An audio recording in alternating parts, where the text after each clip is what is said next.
Hello, it's Shelley F Knight, bringing you Positive Changes, a self-kick podcast.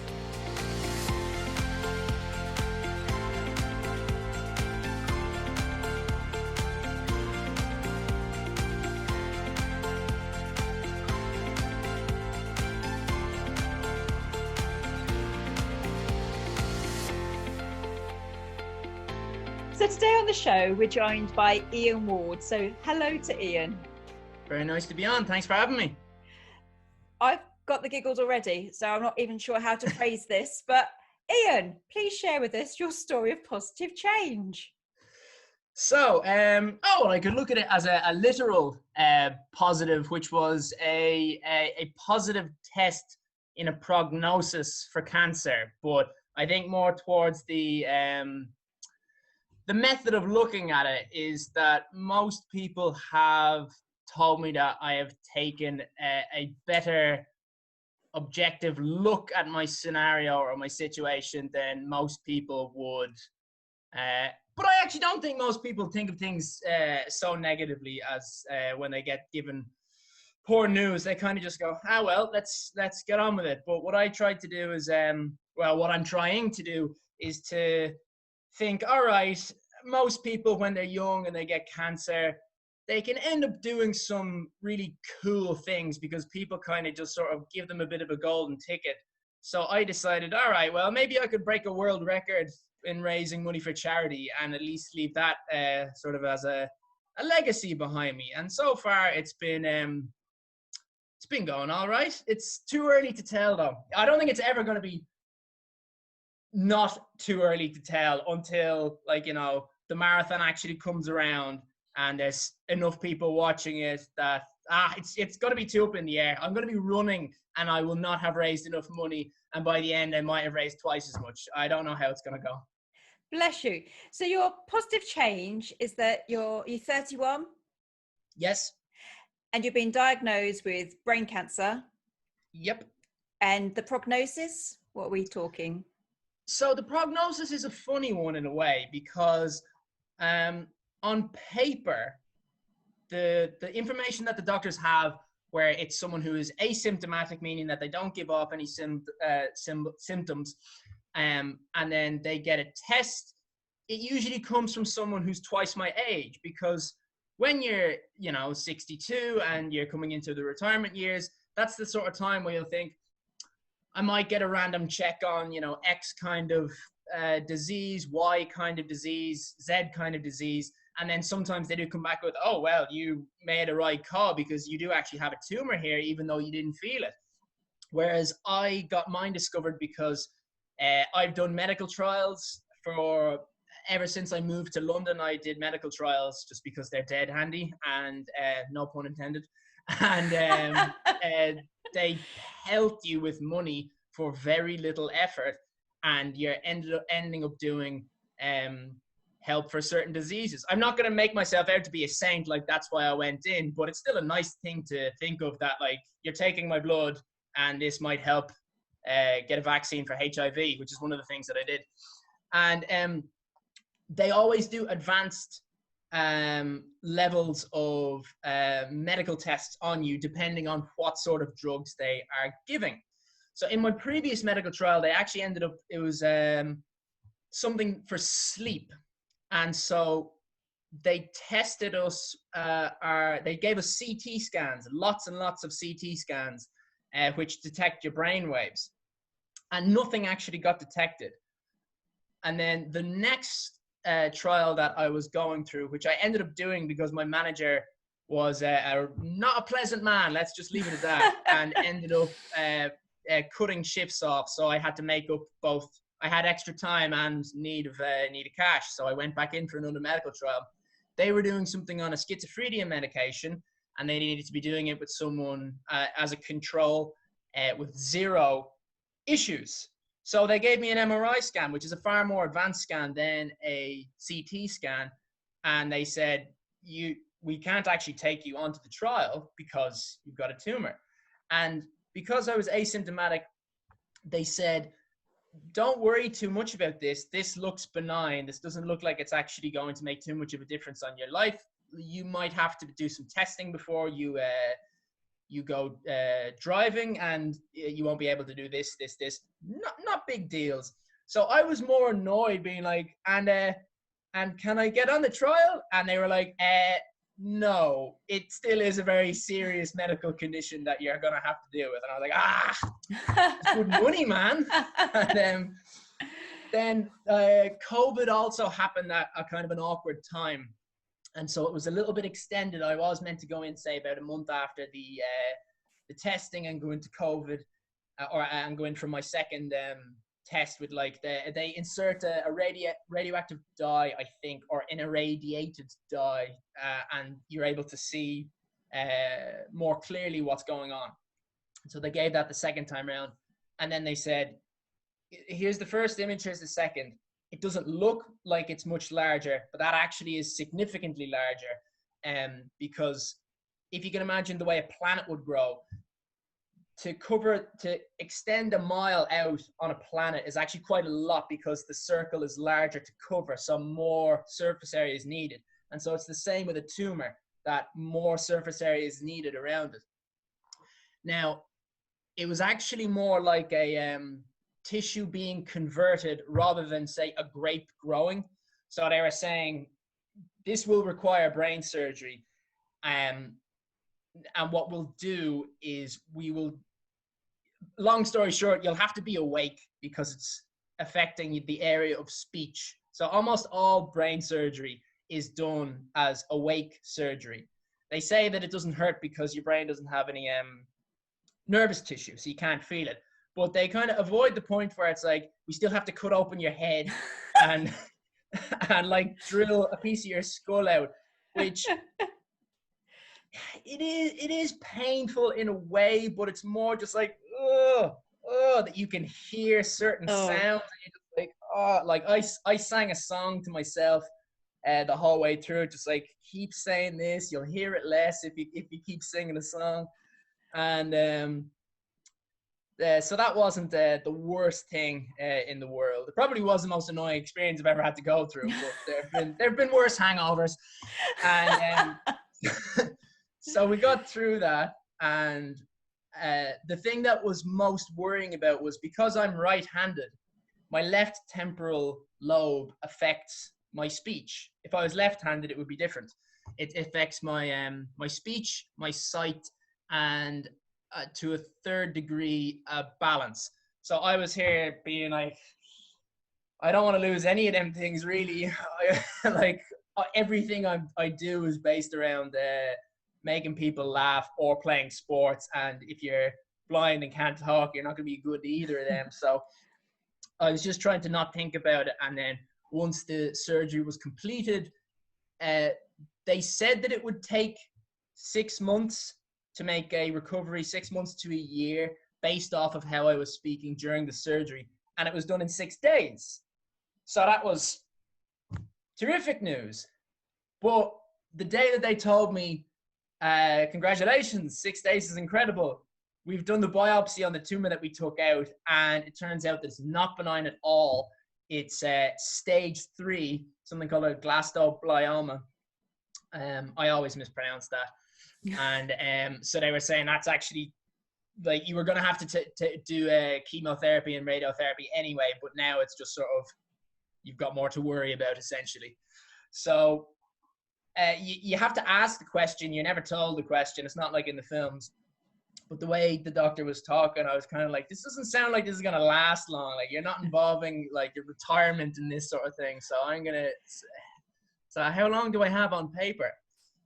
And he's like, yeah, we never like saying this because it's all information that's all over the place. Some people could last 6 months, which I think I've passed now. No, not quite. I'd have to get to Christmas. And then some people could last 6 years. But if you get to 2, you're more likely to get to 6. But you're not twice your age. And even though they're not related, they're correlated. You did repair your brain within 6 days when we were predicting that the minimum was going to be 6 months. So it was just this sort of thing. So I was sitting there kind of thinking like, all right, so I basically live like most people live, where they don't know when it's going to happen, but it's going to happen. Like, I'm not an immortal demigod character. And he's just like, yeah, like you gotta do some more. You gotta take some medications. You gotta do some of this and some of that. And so I was there like, all right, so this could go terribly wrong, or it could be absolutely fine, which is just sort of a risk of elevated anxiety, as the way I saw it. And between when I had the surgery and when I got the prognosis, the Macmillan Cancer Society was already giving me money to help get by. And as my speech started getting back radically quickly, I had already had a small YouTube channel based around video gaming and making cocktails. And I then thought, all right, well, it's very easy to make donations off of video gaming because people do these things called live streams. And it's like, oh, I beat that level in a minute, donate. You know, you do something fun on the telly. It's kind of like a very toned down version of Live Aid, a very toned down version. You're trying to be entertaining, and then someone gives money at certain points. And so I had already had it on my mind to do something for charity. And then when I got the negative news, I just thought, oh, well, I may as well crank it up to 11, seeing as how the news has been cranked up. And then so I started looking up what would be the easiest way that sprung to mind was, well, if I have cancer, it's going to sound cool if I do something physical.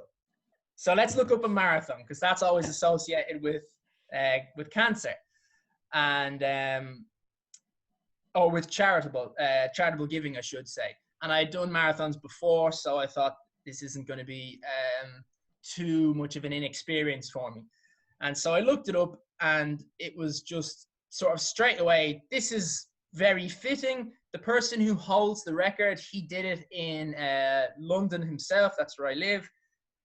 As the jersey would suggest, I'm not originally from here, but yeah, so I was like, well, that's perfect. I don't really need to go much further in looking ways to raise the money for the charity. It seemed not like an easy amount of money, but an achievable amount of money. And atop that, if you are doing a marathon, you can get a world record quite easily. I know it sounds silly, but you can get a world record quite easily by simply dressing up as something. So yeah, they allow this bizarre thing. I think it's just to help raise more charity. It's like, why not make all these silly world records? And it's basically, if you run a marathon dressed as something, and you can be as open as you want. As an example, you can go as a human organ and you can hold a world record, but you can choose the organ. So if you go dressed as a kidney and you run the marathon in 4 hours and that breaks the world record, you get, okay, you're the fastest kidney. But if someone breaks that record and then you're like, all right, well, what else is there? I could go as the pancreas. The world's record is 5 hours. So if I just run again for 4 hours, I'll hold my record again. So you can go through every single organ. And as long as you are, some of them are incredibly difficult to get. Some of them are like, people set a very high standard. But if you just keep looking around, you could find, if you're just willing to dress as anything, you can find something, a bee, and go running as that. And if you can run it fast enough, you can hold your own world record. So seeing as how I had been doing my my YouTube channel on video gaming, I thought, let's see what a video game character is like. And again, this was the first character that or record dressed as something that I looked up just because I thought it was fitting. And similar to the amount of money that needed to be raised, I sat there looking at it and I was like, this is both the right level of difficult and the right level of just about achievable, that I think I'll go for this. So I didn't have to like think very hard or very long until I came up with this idea. I just sort of like, first one, yeah, that'll do. Second one, yeah, that'll do. All right, I'll do that one. Off I go. So dare I ask what you're going to run a marathon as, Iain? So it's a video game character, but I'm going to leave it up to the audience. So the whole concept of what I'm trying to do is raise a large audience, and then a large audience will bring in large funding. That's what my sort of attitude is. So if you're interested, you can find all the ways to join into the audience on a website that I got the what would you call it, the rights to, and it's just curecancerordierytrying.com. So I'm glad you get the irony of it. A lot of people haven't. And yeah, there's like a Twitter, there's a Facebook, there's a YouTube, and it's just grab whichever one is most suitable to yourself. And then at certain points, I'll be asking people, hey, I'm doing on Thanksgiving, for example, because it's the charity is being ran through a website called what is it? Justgiving.com. So it works through Just Giving. So I'm running a marathon, sort of 1 mile, a little over a mile every hour for 24 hours through Thanksgiving, because I thought it'd be funny for the American market. And so I'm calling it Thanks, and then in brackets, just close brackets, giving charity. Yeah.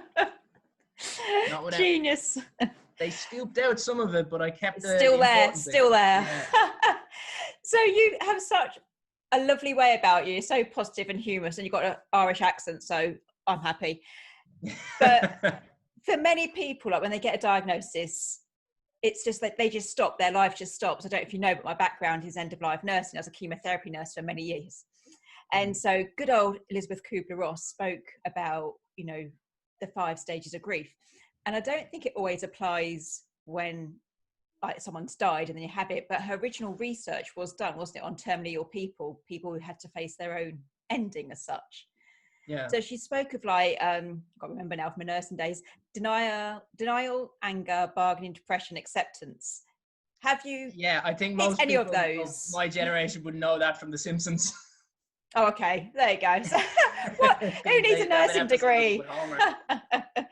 So have you been on any of these stages? Like, or have you just been happy bunny, golden, because you said about the golden tickets. Have you just been like, time is precious, I'm going to go for it? Or have you had like anger, bargaining? Not really, but then I think I am in a unique place because while I have been told by doctors this is not good, I haven't felt any of it. So I had no symptoms before. The damage that could be done within from the brain surgery was resolved very quickly.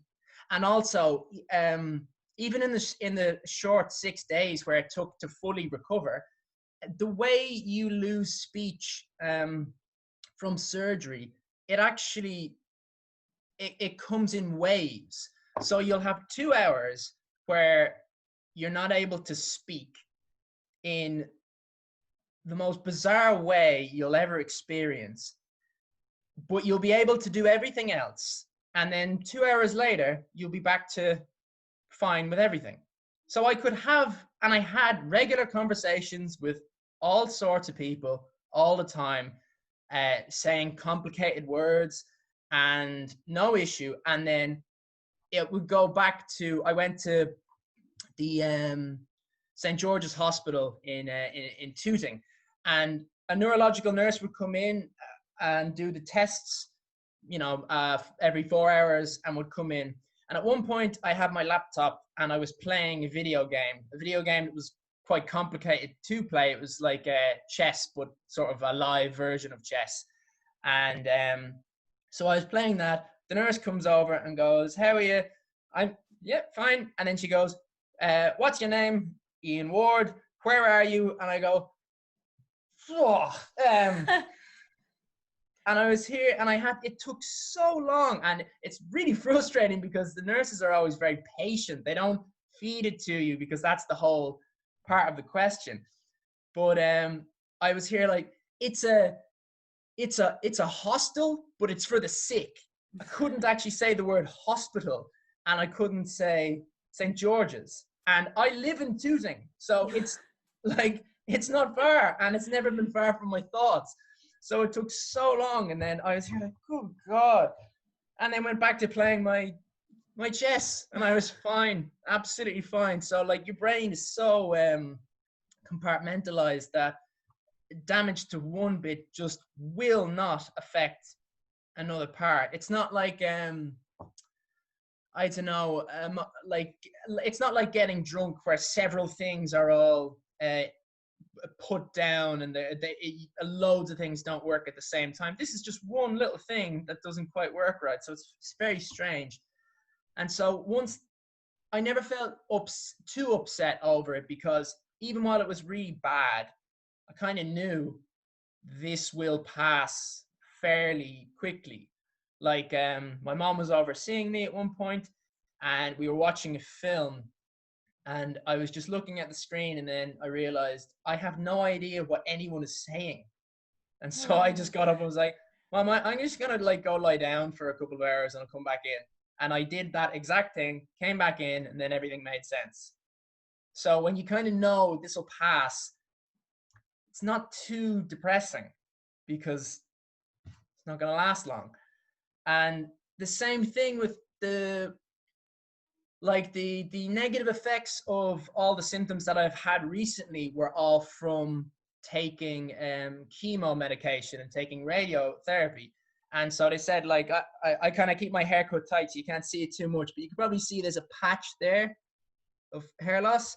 They said, yeah, that should grow back. So this is the worst thing that happens on a regular basis, is me just looking and being like, oh, that looks stupid. And but if it's going to pass in 6 months, it's like, all right, well, you can tolerate 6 months of not being able to do that. And the fatigue and the issue with diet, they said the same thing. Both of them will pass, particularly because you're young. And one of the things that we ask for people doing chemo medication is to keep fit. And your problem is the opposite. It's like, we want you to not run as much as you are. You should calm it down a bit. Because I was seeing it as an opportunity to make a novelty of it, where it's like, I'm doing chemo medication and I'm running a marathon a day. And they were like, yeah, don't do that. Don't do that. That's not good for you.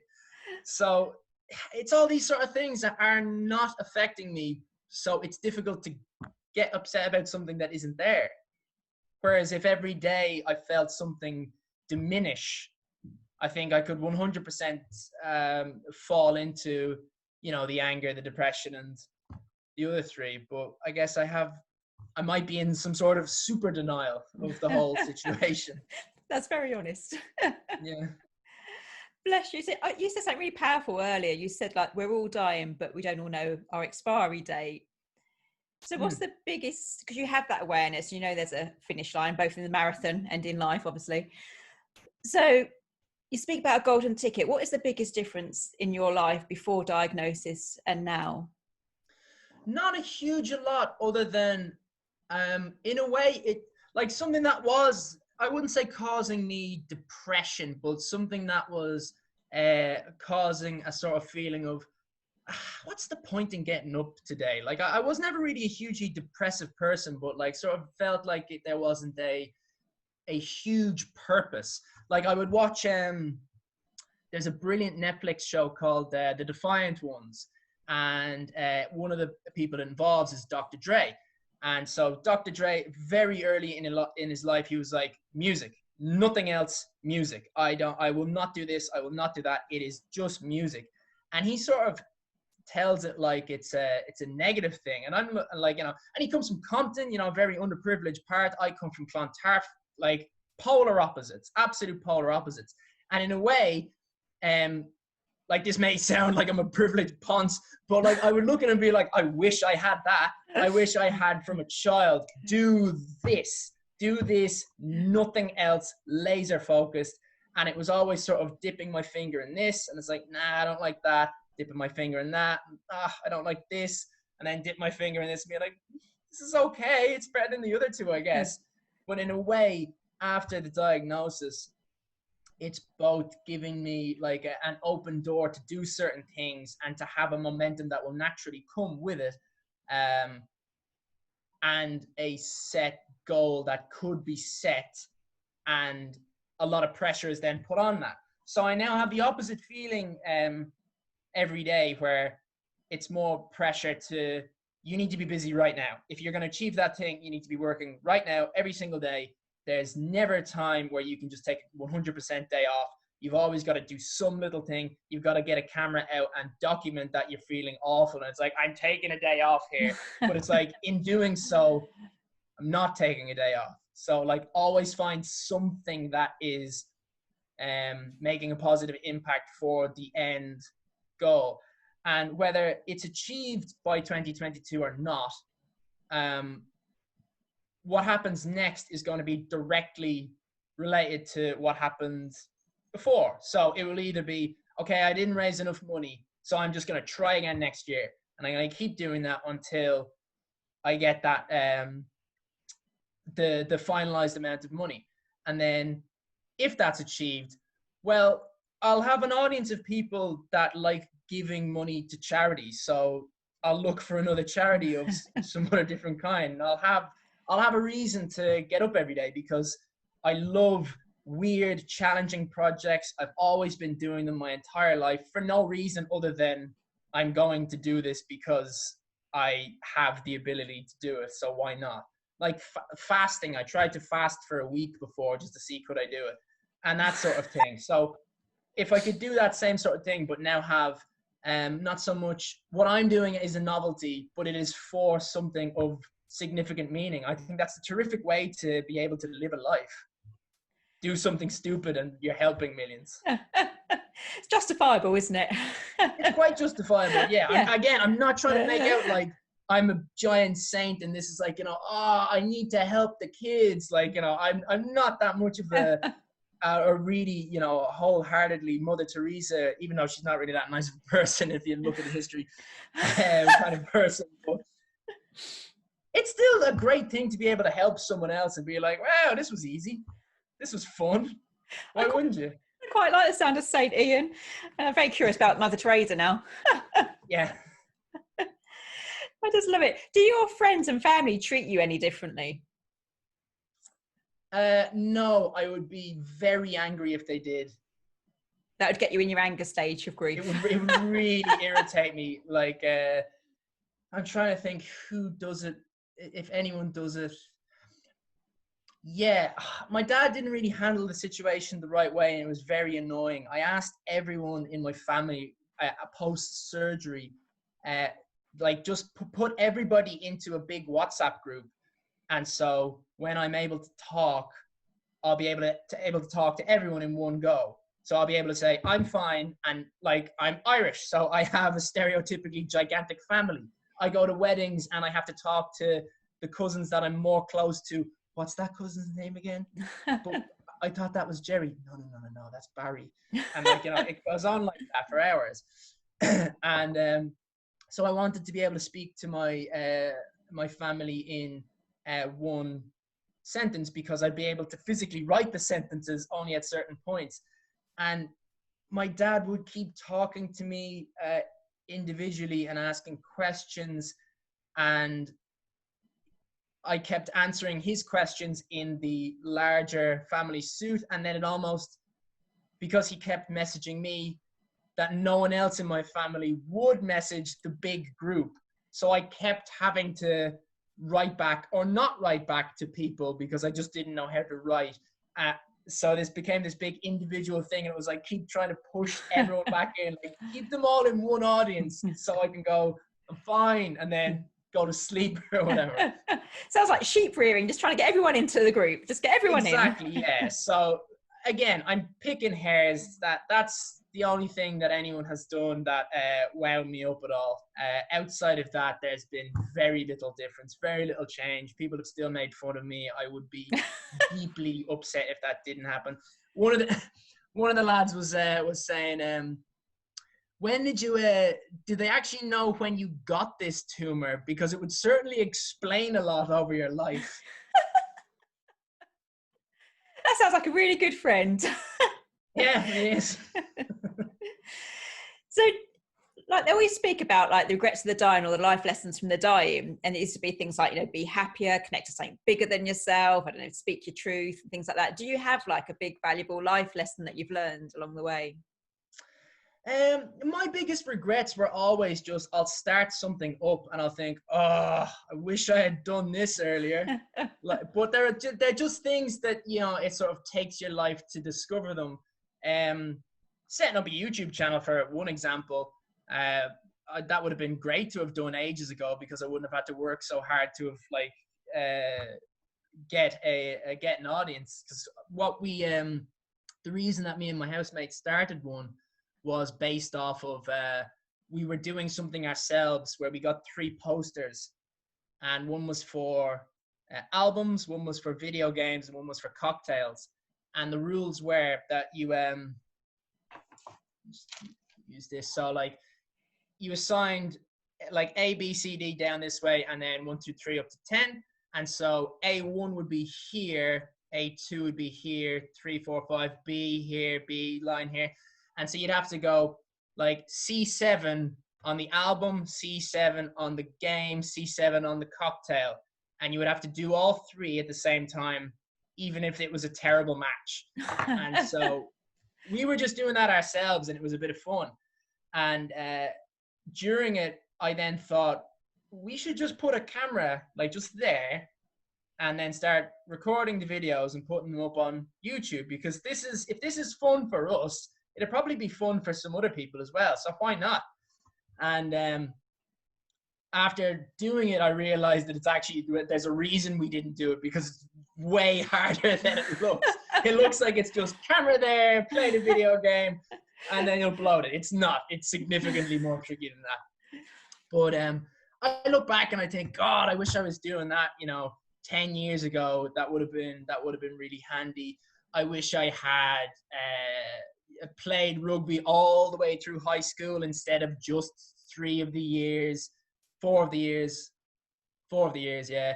I wish I'd started Brazilian Jiu-Jitsu sooner, which I couldn't have anyway, because it didn't become popular in Ireland for a significant period of time. And just loads of little things like that. I wish I had, the information that I had now when I was 20, but it's like, there's no way that would have happened anyway, because that's experience. That's what life is about. So I daydream and I what if, but it's not real regret or lessons learned, that sort of thing. Yeah, and I can understand that, because I don't really get regrets. But because you're kind of wanting to change the past, aren't you?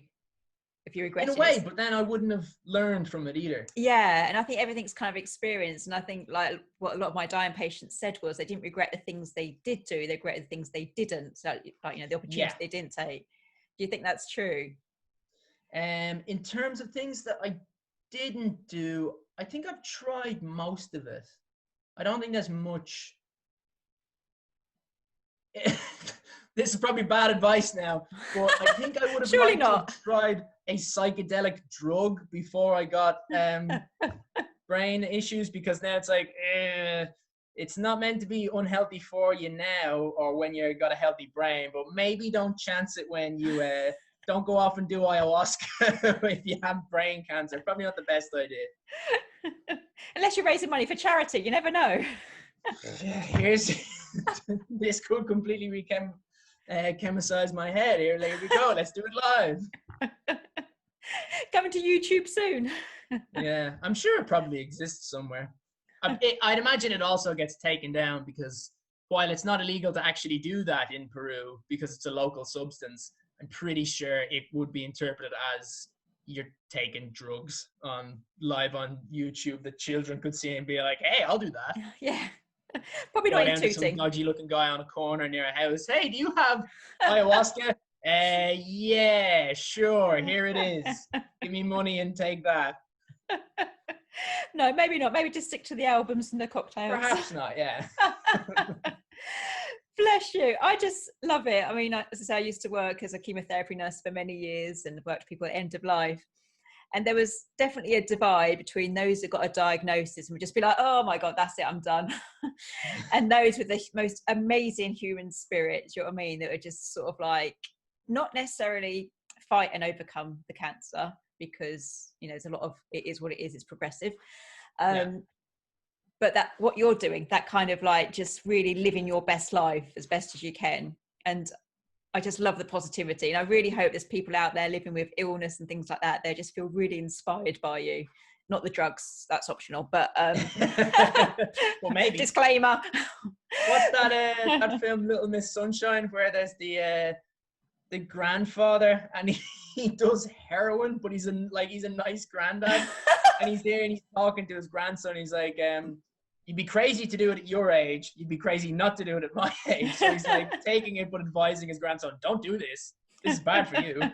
There's a time and a place for everything. Yeah. Bless you. So obviously we've got the, got to try and get the words out. Cure cancer or try, what was it? Die trying. So how Cure can people... cancer or die trying.com. Yeah. Oh dear. So how can people support you? We need money. We need you to leave your legacy and, help this work for you. Yes. So if you go onto that's the website, and then it has the connections to all the other forms of social media, which when I started out, I would ask people, oh, what do you think is a good name for this? What do you think is a good name for that? And people would throw suggestions at me.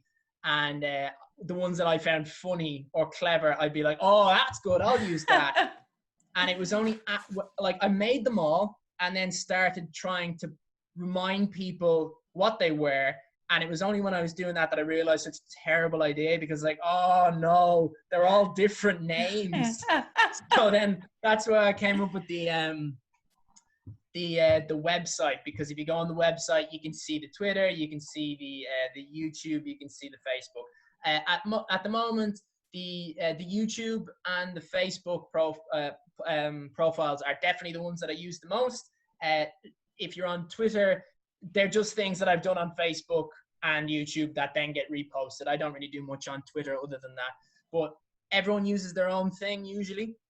So whatever you follow it there. But they're all like a completely different name. So like the Cancer Not Can't Sir is the Facebook one. And then the email, which is only used for communication with people who, I still haven't come up with a better way of saying it, but like business emails. It's not a business, but that sort of thing. That's Fighting Cancer with Cancer. And again, I was here thinking this is so clever. This is such a ironic, witty thing. Ha ha ha, aren't I great?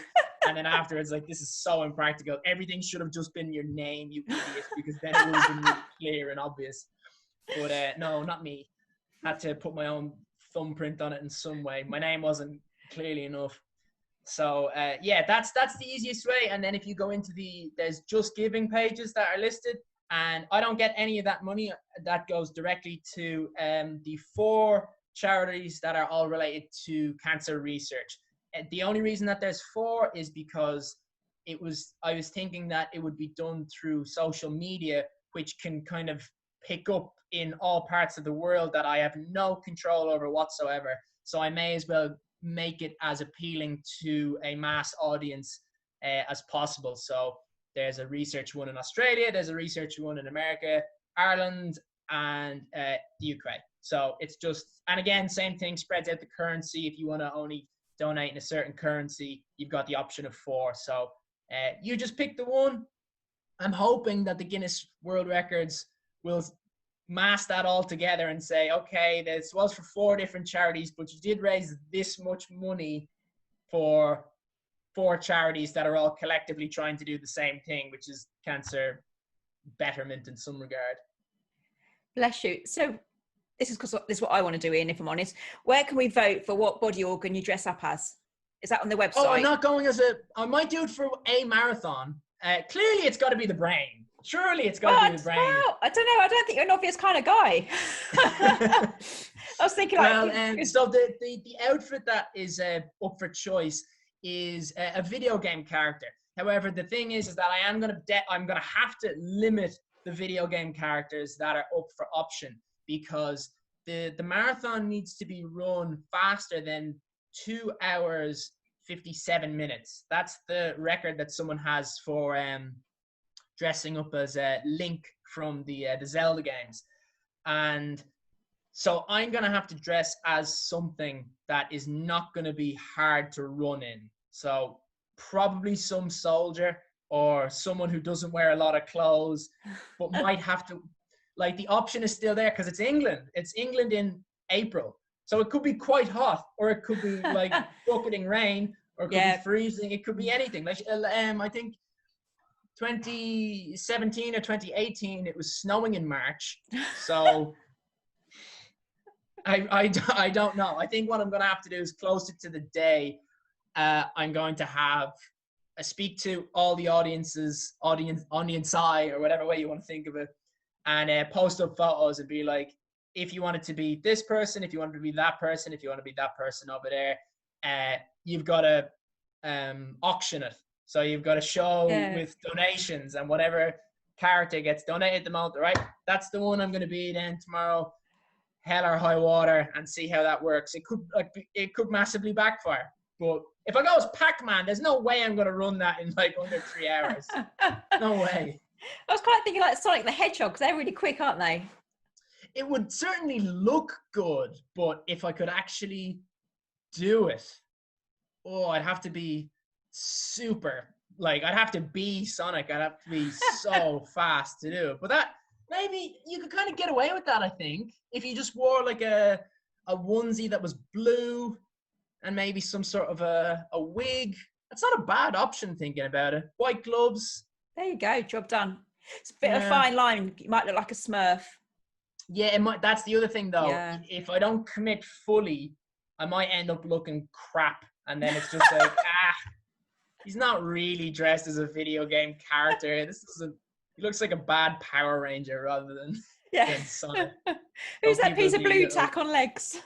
yeah, exactly. So I think the person who I'm thinking of the most is someone called Solid Snake, because they're a soldier, so they wear clothes that are suitable for running, and not too much is needed to really make the character like, that's that guy. I know that guy. He just needs to wear an eye patch and a bandana, and sometimes have long hair, sometimes not have. So if this doesn't end up growing back, I'm safe either way. And he dresses a load of different ways. So I could go if the day is hot like this guy, or if it's cold, I could also, there's like 5 games with this guy in it. So there's options. So I think that's my layers. Yeah, I think I will actually look up Sonic though, because that's symbolic, isn't it? I won the race dressed as the fastest hedgehog. So it's like, well, of course I was going to beat Link. I'm the fastest one. You'd have to go for it, wouldn't you? Yeah, I wouldn't have an option. Just be careful, because I'm thinking back now. I think actually when you see a lot of pictures of Mother Theresa, I think she wears blue and white. She does, yeah, of course. I'm so going to Google her when we're off this call. I do. Iain Ward, you've been absolutely fabulous. You made me laugh so much today. Well, that's intention number 1 always. Bless you. I just love your human spirit, your determination, and, well, just your humour's hilarious, which humour should be, obviously. But thank you so much. Significantly darker, I should warn, on all of them. I'd love a bit of, what would you call it? Not so much. Think of Jim Jeffries, think of Billy Connolly, think of, who else makes a good, awful, who's the host of 8 out of 10 Cats? Oh, Jimmy Carr. Jimmy Carr, yeah. Things like that, where it's just like, oh no, he's got a weird laugh. He do, and that laugh was invented as well. That's bizarre. He used to not laugh like that. Is that a true story? You could look it up. You could see, like, you know, in like the first 5 years when he'd be on panel shows, he just wouldn't laugh, and then he had this ha ha ha laugh that just came out of nowhere, and it was like, was this advice to you, Jimmy, or did you just sort of get comfortable enough on television that you felt safe that you could finally laugh in front of people? I'm adding it to my Google list. I've got Mother Theresa down. Now I've got Jimmy Carr's laugh. Yeah, Jimmy Carr. But look up Jimmy Carr early days, because he didn't laugh on his panel shows. He's a bizarre character. Oh, I absolutely love it. Bless you. Thank you so much for joining us today. Yeah, thanks for having me on.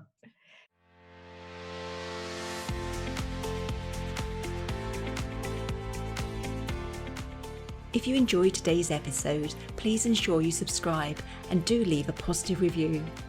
If you would like to create your own positive changes, head on over to shelleyfknight.com and you can buy yourself a copy of Positive Changes, a Self-Kick book. If you want some positivity until the next show, come join us over on Facebook. That's Shelley F Knight, Life Goes On. So I've been Shelley F Knight, and as always, you've been amazing.